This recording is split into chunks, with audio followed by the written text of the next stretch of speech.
Amados hermanos, hoy tendremos la oportunidad de meditar acerca de otra parábola más, y esta es la de El Sembrador. He subtitulado el mensaje de hoy, 4 terrenos y un sembrador. Y vamos a meditar acerca de esta parábola pensando en tres tiempos, en tres asuntos que son la historia misma de la parábola, lo que es la parábola, la historia que el Señor Jesús utiliza para hablar de esta verdad que Él va a transmitir, y los terrenos, es la segunda cosa, los terrenos, y la tercera son o es el sembrador. Les pido que me acompañen a orar para iniciar.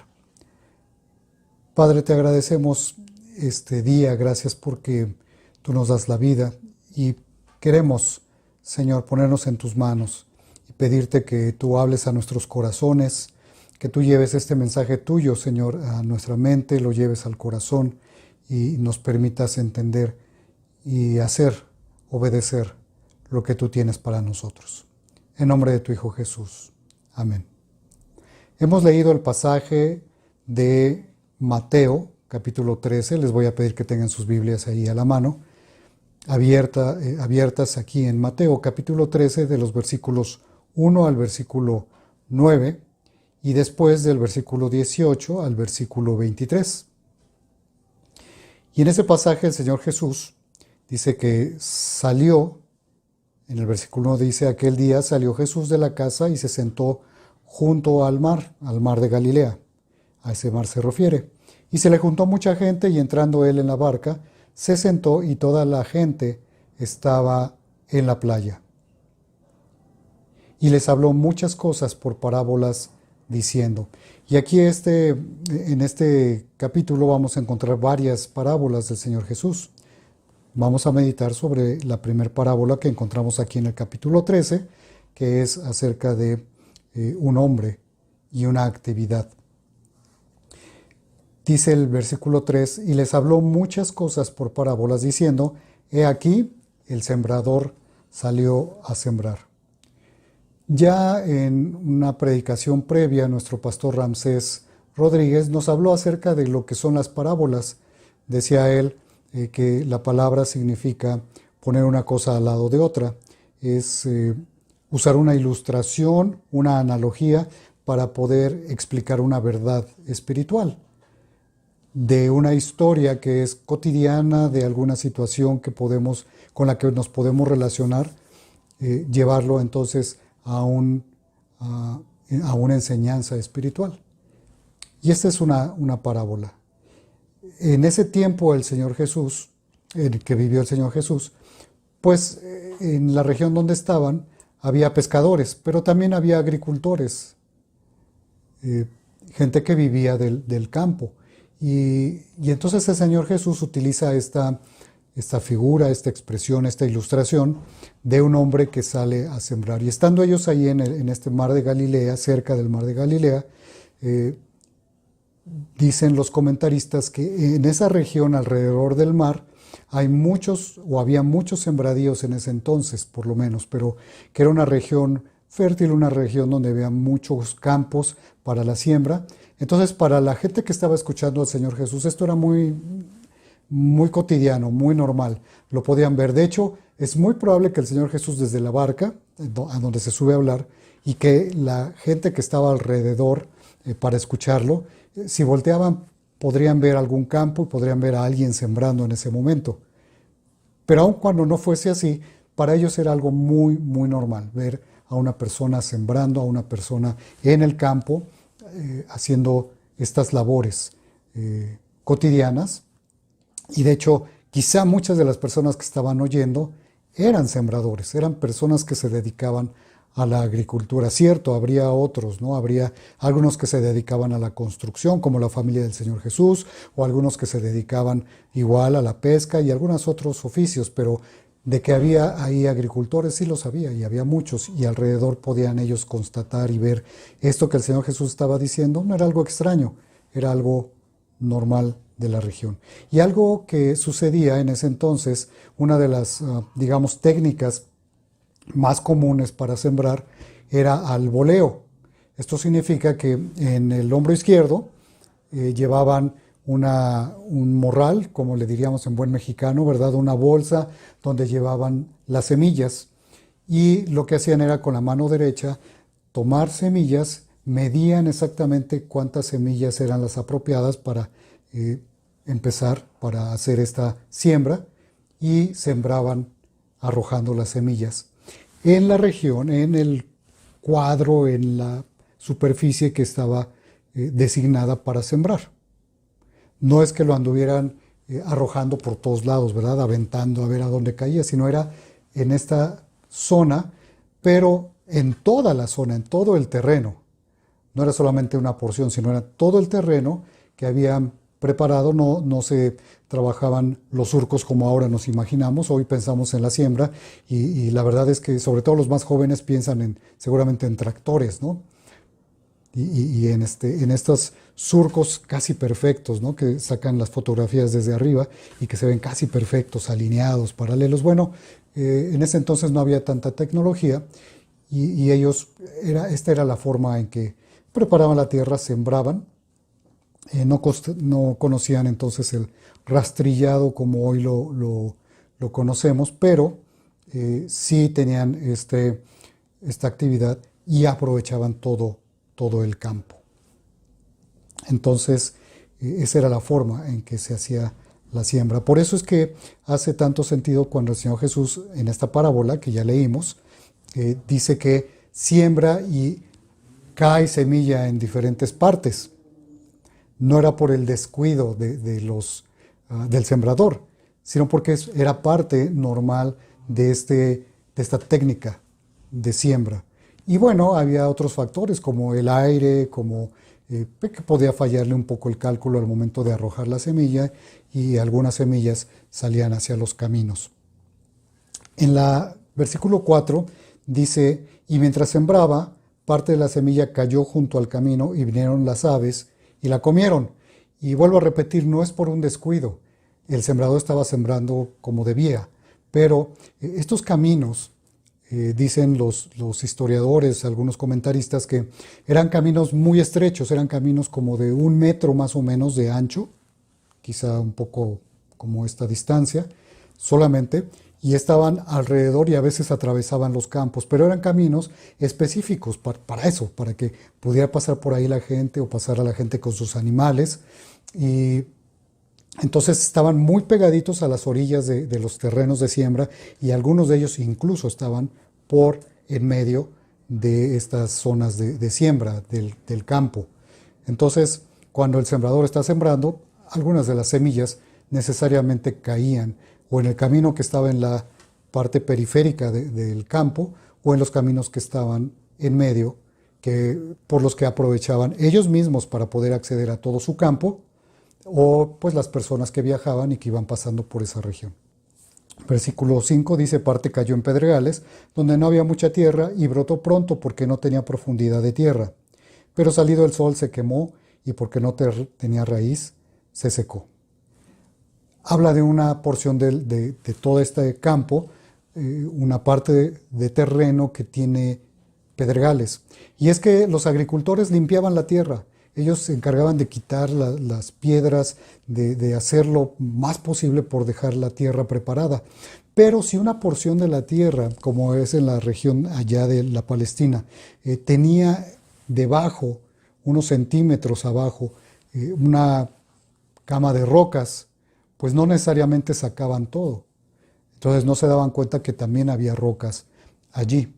Y lo que pasa con una semilla cuando caen en una tierra que es poco profunda y donde abajo hay roca sólida, pues sí alcanza a germinar, a crecer un poco la raíz de las semillas, pero no lo suficiente. Por eso dice aquí que no tenía raíz, era nula prácticamente la raíz que tenía y con el sol se quemó, se secó. En las semillas que cayeron en el camino, bueno, como el camino era duro y estaban a la vista, digamos, ahí no penetraron, pues las aves fácilmente llegaban y se las comían, que es lo que dice el versículo 4. Versículo 7 dice, y parte cayó entre espinos, y los espinos crecieron y la ahogaron. Era parte también de lo que hacían los agricultores, la gente del campo, limpiar los terrenos, no solamente de las rocas, de las piedras, sino también de la mala hierba, ¿no? Hoy todavía se hace en los jardines. Pero ellos lo hacían, obviamente, pues para dar lugar a que las semillas de trigo o de cebada o de cualquier otro grano que estuvieran sembrando pudieran crecer y fueran sanas. Pero aquellas plantitas que sobrevivían o semillas de otras hierbas, a lo mejor de los espinos, como dice aquí esta parábola, pues después cuando venía la lluvia, con los nutrientes de la tierra, volvían a crecer y lo que sucedía es que ahogaban. Estos espinos crecieron y ahogaron la planta que estaba empezando a crecer, la plantita de trigo o de cebada. Versículo 8, pero parte cayó en buena tierra y dio fruto, cual a 100, cual a 70, 60 y cual a 30 por uno.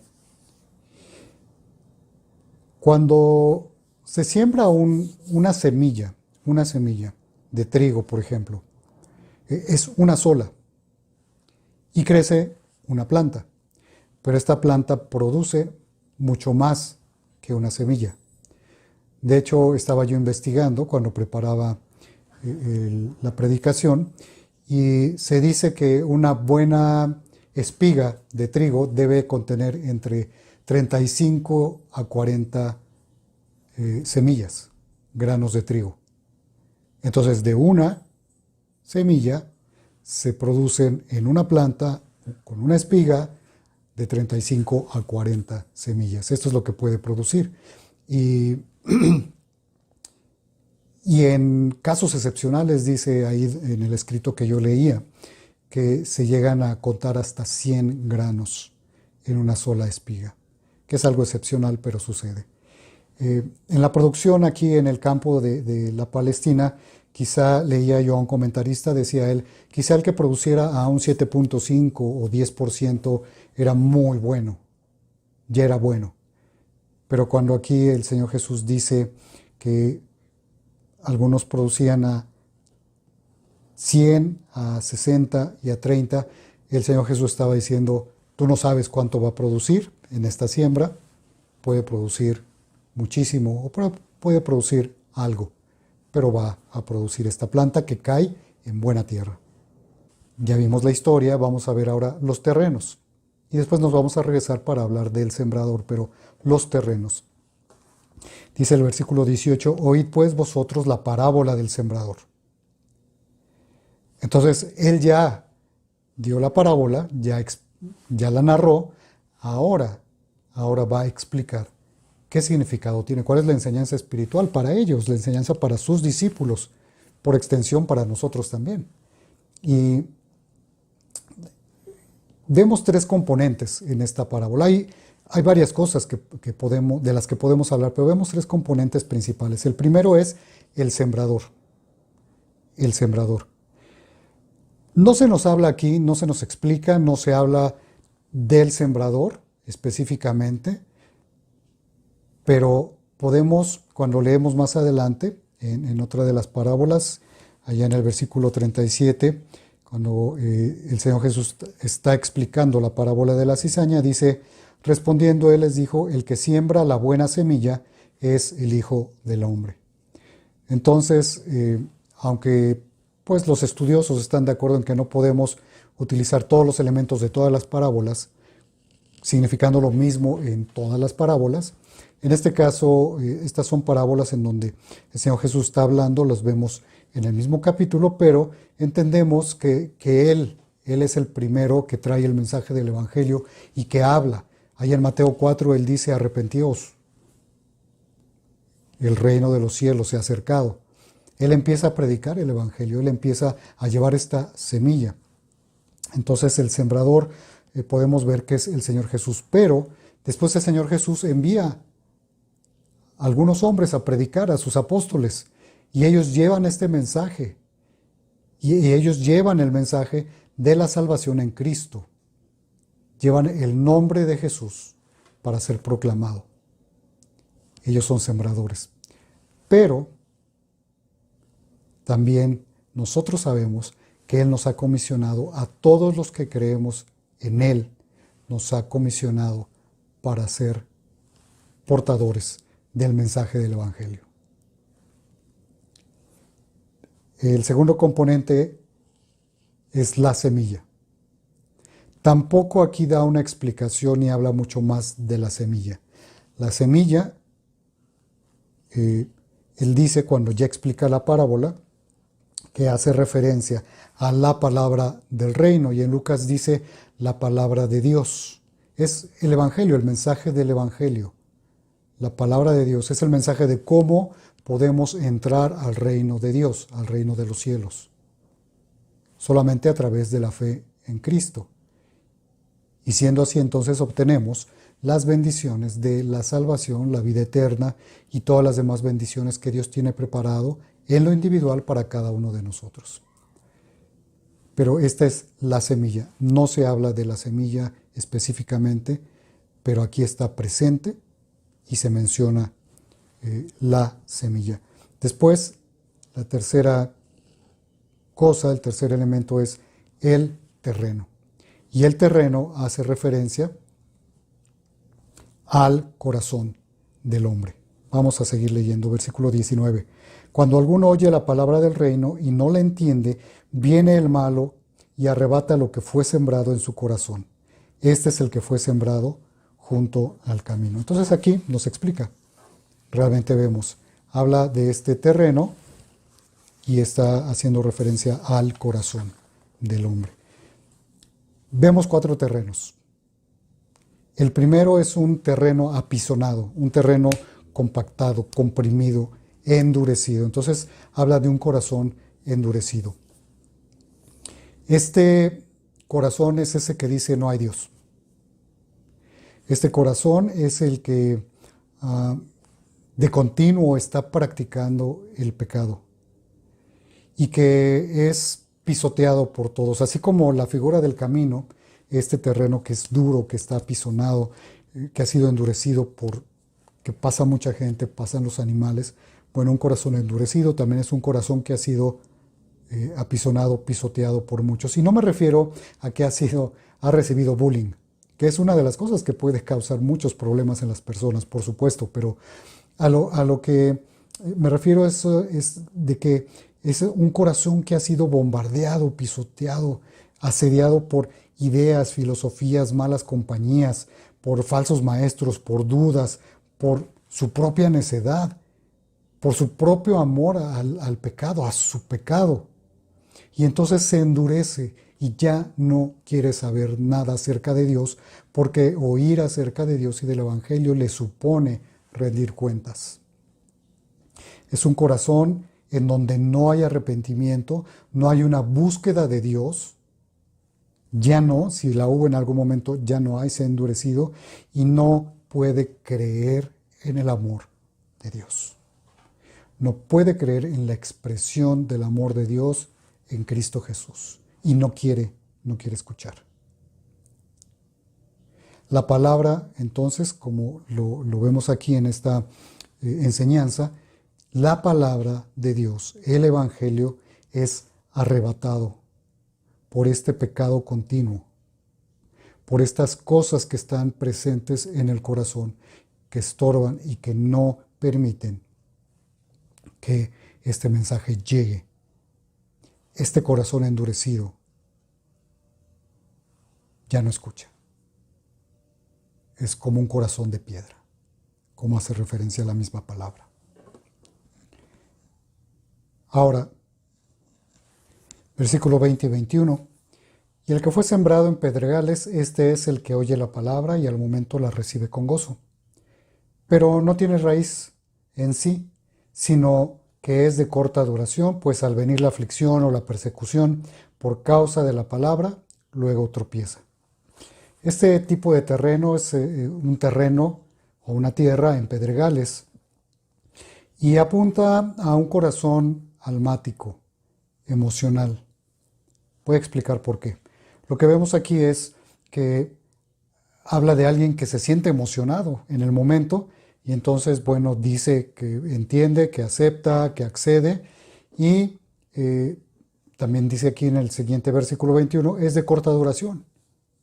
Una fe real, una fe verdadera, no es de corta duración, es para siempre. Y esta es una fe entonces superficial, no es real. Y es alguien que cree encontrar algo muy bueno, algo que estaba buscando, la solución a todos sus problemas. ¿Cuánta gente no viene engañada porque alguien les dice que si vienen a Jesús, que si creen en Él, entonces Jesús les va a resolver todos sus problemas financieros, todas sus deudas van a desaparecer, no se van a enfermar, y no sé, una serie de cosas que son mentira, porque la Biblia no dice eso. La Biblia dice que tenemos que venir en fe delante de Jesús, creer en quién es Él, lo que hizo por nosotros, para entonces poder obtener el perdón de nuestros pecados y obtener la salvación. Él nos salva, Él nos regala la salvación. Esta es gratuita, es un don de Dios por medio de la fe en Cristo.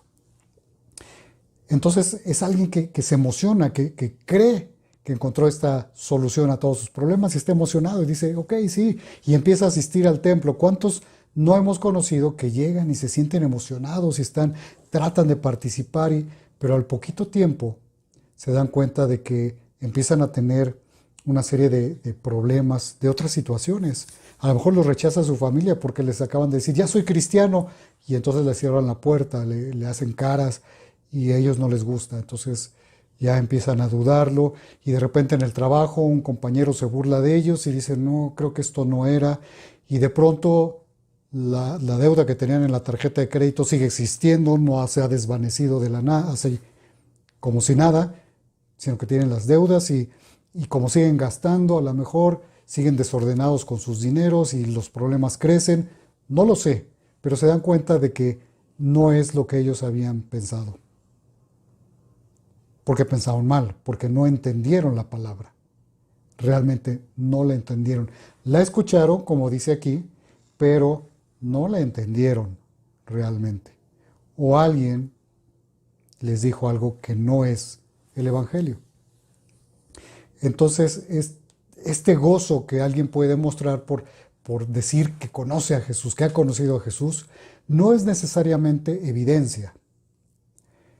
Es cierto, cuando alguien viene realmente en fe genuina a Jesús, siente gozo. Este gozo es producido por la presencia de Cristo en su vida, por la salvación que hoy tiene. Pero es consecuencia de esa fe genuina. No es emoción por creer que ha encontrado la solución a todos sus problemas. Un ejemplo de estos que eran un terreno en pedregales, creo que podríamos pensar que lo encontramos en Juan 6. En Juan 6 vemos como una gran multitud, 10,000 o más personas realmente, comieron porque Jesús hizo un milagro, multiplicó unos peces y unos panes y entonces dio alimentación a muchísimas personas. Y estas personas, después Jesús se retiró, atravesó el mar, pero ellos fueron caminando y lo alcanzaron hasta el otro lado y estaban ahí dispuestos a seguir escuchando, emocionados, contentos. Y Jesús les empieza a hablar del costo de seguirlo, de que no era tan sencillo, que no era simple. Y les dice, ustedes pues me siguen porque comieron. Les está diciendo, porque yo les di de comer, entonces vienen aquí por lo que sigue, ¿no? Los siguientes alimentos, los alimentos de hoy. Pero realmente les habló del costo de seguirlo. Y entonces dice ahí en Juan 6 que ellos se dan la media vuelta y se van. Y Jesús voltea y les pregunta a sus discípulos, ¿ellos están yendo y ustedes también se van a ir? Estos eran un ejemplo, toda esta multitud, eran muchos, toda esta multitud era este ejemplo de un terreno en pedregales. Pero Jesús no nos engañó, no los engañó a ellos. Jesús sí habló de que en este mundo íbamos a tener aflicción. Juan 16:33. Y habló de la persecución y de que seríamos rechazados por el mundo. Juan 17:14. Y habló también de que aún nuestra familia nos iba a rechazar por causa de su nombre. Pero también en su palabra dice que Él va a estar con nosotros todos los días hasta el fin del mundo. Mateo 28, 19 y 20. Y Juan 16, 33. Él también nos dijo que el Espíritu Santo iba a venir e iba a estar con nosotros. En los capítulos 14, 15 y 16 de Juan leemos estas referencias que hace el Señor Jesús, esta enseñanza donde dice el Espíritu Santo va a venir, van a recibir al Espíritu Santo, va a estar con ustedes, les va a enseñar, les va a recordar las cosas. Él es el consolador que voy a enviar. Entonces, sí, por un lado el Señor Jesús dijo, los van a rechazar, pero por otro dijo, no van a estar solos. Además, confíen en mí, yo he vencido al mundo. Seguir a Jesús siempre, siempre va a tener un costo. Y este corazón, que es terreno en pedregales, no entiende realmente el mensaje y cree que no hay un costo. Y entonces se le hace lo más fácil del mundo decir, sí, acepto, pero no he entendido. Y no es una fe genuina. Entonces, este corazón se alejará cuando vengan las dificultades, las pruebas, los problemas. Versículo 22. El que fue sembrado entre espinos, este es el que oye la palabra, pero el afán de este siglo y el engaño de las riquezas ahogan la palabra y se hace infructuosa.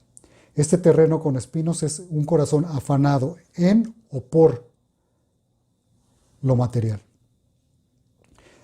No creen en Cristo y en su obra de salvación, creen en los beneficios que alguien les explicó que podrían obtener.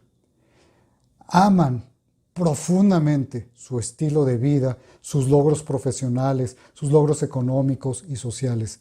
Los aman tanto que ese es su ídolo, o es uno de sus ídolos.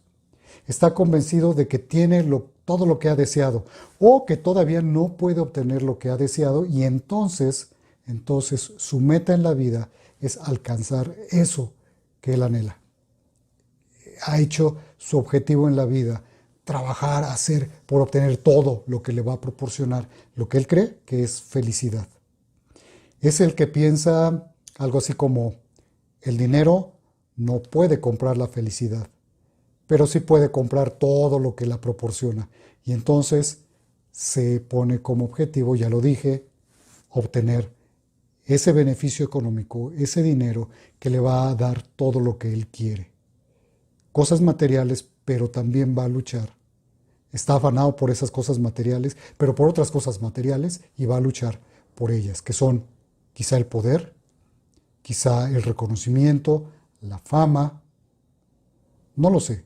Y hoy hay tantos medios de intentar ser famosos, internet por ejemplo, pero también sigue habiendo la televisión, la radio, la política, muchas otras cosas. Cuando se convierten en el foco de atención, lo más importante, entonces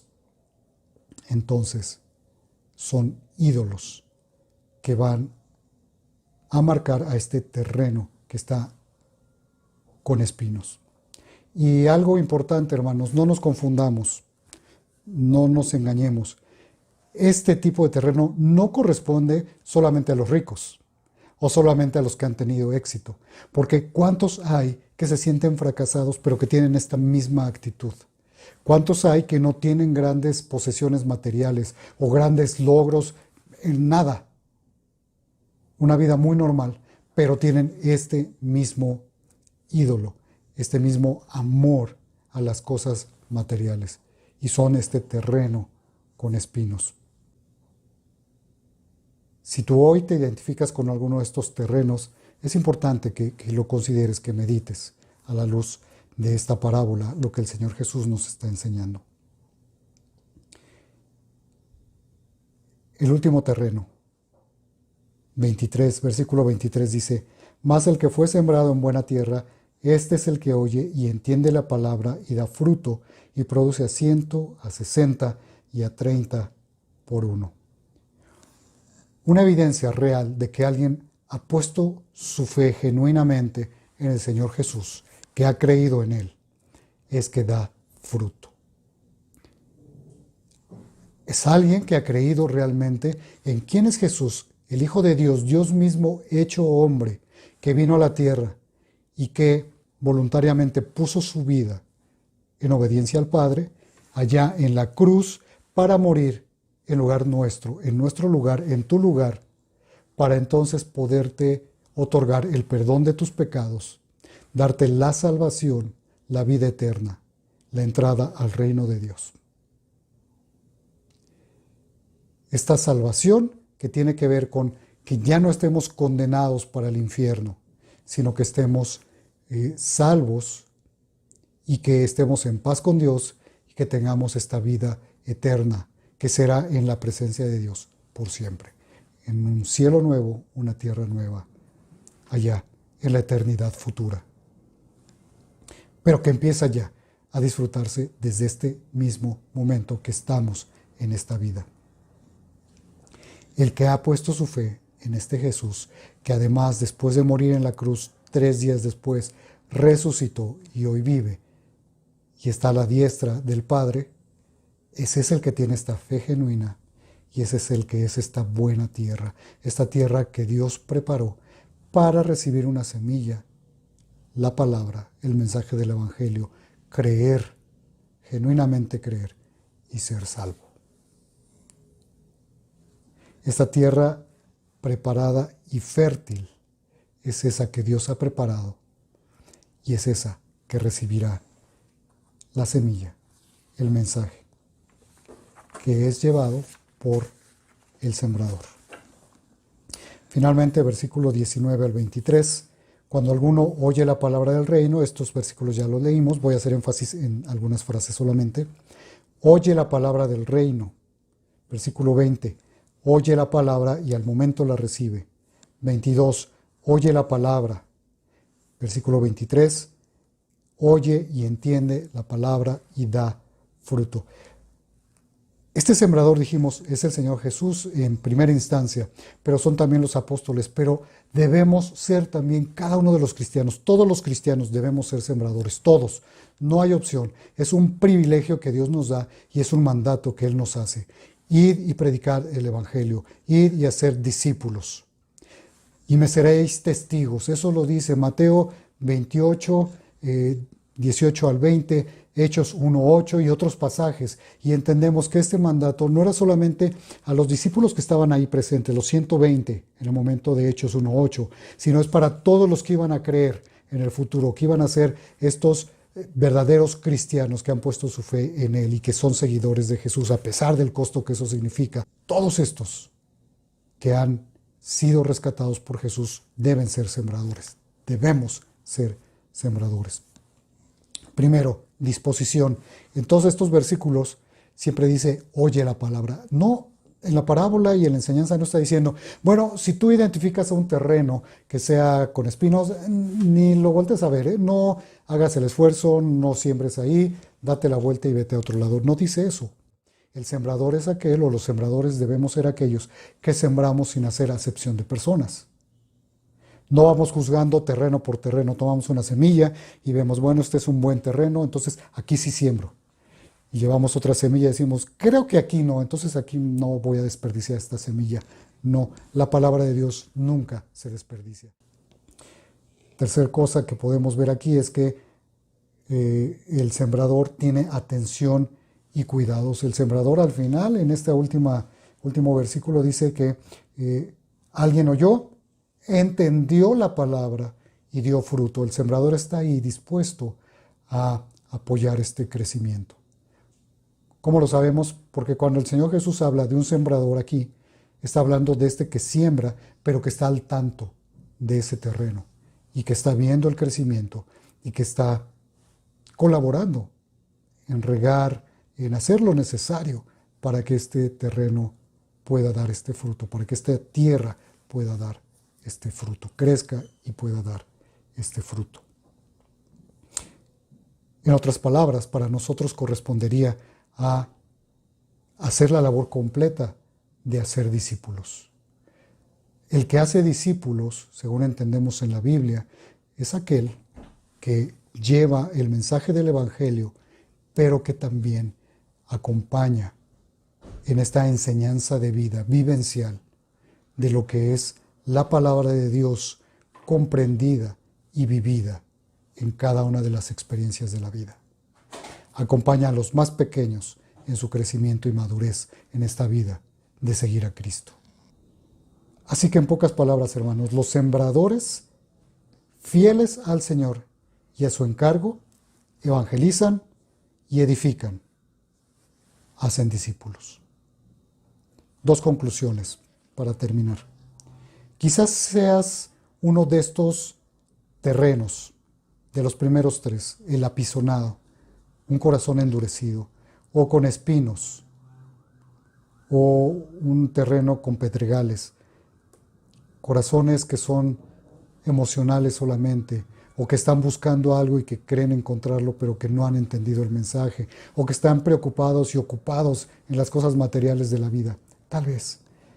Pero siempre hay esperanza. ¿Qué es lo que tendrías que hacer? Este mensaje que hace rato te dije, que Jesús vino a morir por ti, a dar su vida para morir en tu lugar, para que tú pudieras tener el perdón de tus pecados y pudieras tener la vida eterna. Tienes que creer en ese Jesús, en quién es Él y en lo que hizo por ti. Y entregar tu vida a Él. Esto es poner toda tu confianza en que solamente a través de Él puedes ser salvado. ¿Cómo lo haces? Diciéndoselo en oración. Y para ti que ya eres cristiano, que has puesto tu fe, que es genuina, que crees en Cristo, que eres un hijo de Dios, que has entrado ya en este reino de Dios. Hermano, no todos los terrenos son iguales, pero sí todos los sembradores deberíamos ser iguales. Deberíamos de estar sembrando como la ilustración del sembrador, como por voleo. Sembrar todo el tiempo en todo el terreno que Dios nos ha puesto. Llevar la palabra, llevar el mensaje del Evangelio. La obra es de Dios. Nuestra colaboración es la siembra. Hagámoslo fielmente, hermanos. Tu esfuerzo debe ser hacer. Y hacerlo bien para que sea de bien para aquellos que aún no conocen a Cristo. La obra es de Dios y nosotros tenemos que obedecer y colaborar en aquello que se nos ha encargado. Sembrar. Sembremos entonces, hermanos. Que Dios les bendiga.